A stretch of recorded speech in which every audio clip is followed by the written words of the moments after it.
माझ्या मावळ तालुक्यातले, मुळशी तालुक्यातले, बारामती तालुक्यातले, पुरंदर तालुक्यातले, राजगड तालुक्यातले, भोर तालुक्यातले, पुणे पिंपरी चिंचवडचे झाले ना चांगले.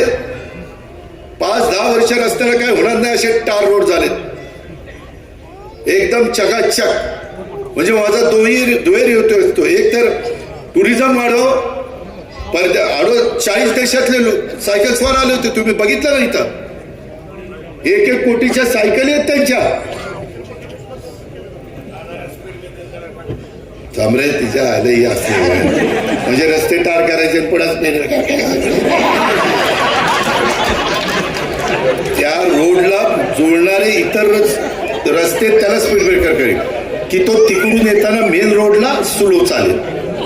परंतु मेन रोडला स्पीड ब्रेकर केल्यावर त्या रोडचा काही अर्थच नाही. आता आपला यवतवरून आणि पाटसवरून आम्ही बारामतीपर्यंत येतो किंवा आमच्या पिंपरीपर्यंत येतो.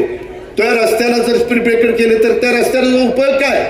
त्या रस्त्याला जे रस्ते जोडले जात आहेत ते हळूच तिथं जोडताना ते स्पीड ब्रेकर होऊन त्याला जोडले जातील, अशी व्यवस्था करायची असते. आपण पण आता जरा वाहतुकीचा सेन्स म्हणजे ट्रॅफिक सेन्स हे पाळला पाहिजे. त्याच्यामध्ये गट तर बाजूला ठेवा, कुठेही रुसवे फुगवे बाजूला ठेवा आणि काहींना लांब पुढचं बोलायचं. आणलं की नाही तिकीट